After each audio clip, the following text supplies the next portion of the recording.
guys! Welcome back to my YouTube channel. It's me, Tanek, and for today's video is magmumukbang tayo. So, ang imumukbang natin for today's video is yung mga Filipino sweet snacks na madalas kong baunin sa school. So, this is kinda like a mukbang video, tapos throwback na din. Kasi, eto yung mga pagkain. Nakikita niyo ba? Ayan. Ito yung mga pagkain na madalas kong kinakain dati or binabaon sa school. Like, kung familiar kayo. This is, ano to? sorry. Magsimula tayo dito. This is cream o cake sandwich. This is the strawberry dewberry. O, diba? Nakakalito. Strawberry na dewberry pa, diba? This is cream o, the chocolate cream o. And this is the Black Forest overload. So, without further ado, dahil wala naman tayo hinihintay at nagugutom na ako, pagpasensyahan nyo na yung motor na dumadaan kung naririnig nyo, kumain na tayo. Kasi ang dami kong dada, no? Alam ko naman, punta lang kayo dito, nag-click kayo kasi, you know, you saw the title, mukbang. So, pasensyahan nyo na din yung posture ko, medyo mababa yung setup. So, dami kong dada, kain na tayo. So, my ultimate favorite is, dati itong overload talaga. Pero, when I tasted this one, my god, ano yun? Nung nalasahan ko to, or natin ko to, ito na yung favorite ko, so this time start. The Oreo cream o. Yun na yun. Basta, kain na tayo. Huwag nang mag-English, hindi naman kaya eh. Huwag kayo mag-asya ng ASMR. Kasi, nagkaroon lang ng trouble sa microphone, something chemical. Hindi ko ma-set up. Kaya kayo gusto mag-ASMR. Huwag tiyaga kayo. Recommend ko to kung gusto nyo ng pambaon sa school. Kaso medyo matamis siya, so kailangan nyo ng water para balance, diba? Pero masarap siya kung pambaon. Lalo na sa mga bagets. Talagang bibili to. Bentang-benta sa akin to. Water, syempre. Natapon. Diba yan? Nakalit kumain. Suya. Matamis siya, pero pagka kasi, hindi naman kasi ati ko lang yun, pero matamis kasi siya, so bagay siya sa mga bagets. Pero for me, kapag siguro gutom na gutom ako, masarap siya. Hindi siya masarap na minamadali kainin. Masasarap siya na ninanam na. So next, let's try this. The strawberry flavor, okay. Dati hindi, kahit ngayon, ang gusto ko lang dyan is yung cream na white, yung palibot. Tapos, ginagawa ko is, iniikutan ko yan. Tinitira ko yung pinaka-jam sa gitna. Personal lang huwag niyo akong iaata kasi baka may gusto yung mga, ito lang sa gitna. Pero ako talaga medyo hate ko yun kasi parang nawiweird ako sa lasa ng jam sa gitna. Pero it's yummy. Reminds me of, fruities. So, familiar kayo. Pero lang siya.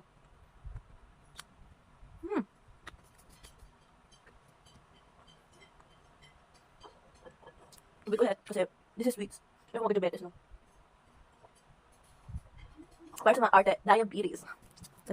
Overload. Nakatid mo dyan, te. Huwag kayo makita. Babaliw na ata ako, kausap sa sarili ko. Ngipin check. For thumbnail.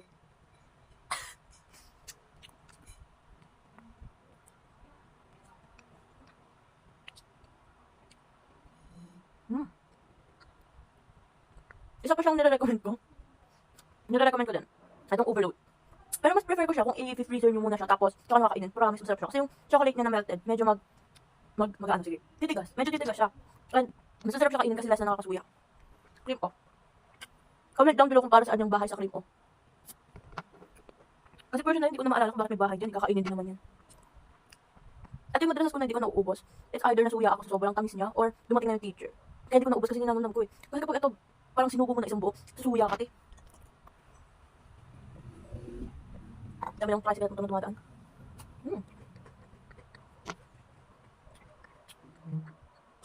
Kung nahirapan kayo sa posture ko, bear with me kasi mababa nga yung setup ko. Except na kung may gusto mag-sponsor, baka may gusto mag-sponsor, bilan niyo ako ng tripod. Cherries lang.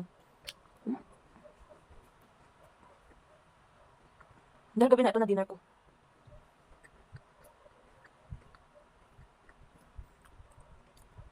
Personally, mas preferable ko na may kasamang chips tong mga snacks na to kasi sobrang tamis niya talaga.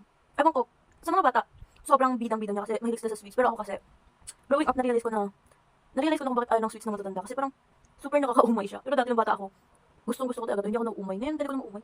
Diyos ko, tumatanda ng lola niyo. Pero I'm still super young ha. Baka sabihin niyo lola na ako.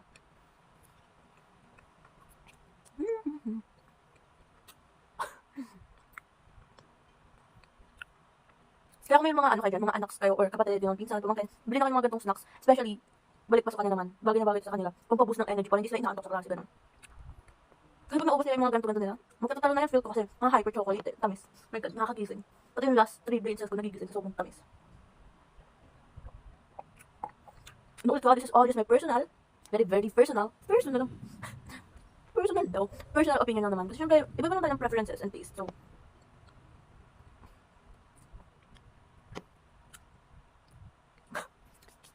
So far, naubos ko na yung cream on na sandwich and yung overload. Now, we're done with this too. The Juberry or cream o. Personally, mas gusto ko yung Juberry kasi mas less siya na matamis. Pero, I think this is how I end the video kasi, mga day, nakakasuya pala. I regret doing this video, totoo lang. Akong kumuha ng isang kutsarang asukal kasi sinubo ko. No, more than that siguro. This whole, nga mag-English. Pero like, etong setup ko ngayon, yung pinakain ko is like a diabetes waiting to happen or like a diabetes on way. So, tubig. Stay healthy. Dito na pala ng tasa ko.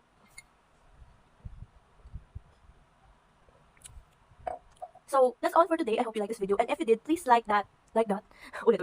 So, I hope you like this video. And if you did, please like and subscribe to my YouTube channel. And turn on that post notification bell so you'll be updated on my next upload. Bye-bye! Oh, English, hindi ko kaya.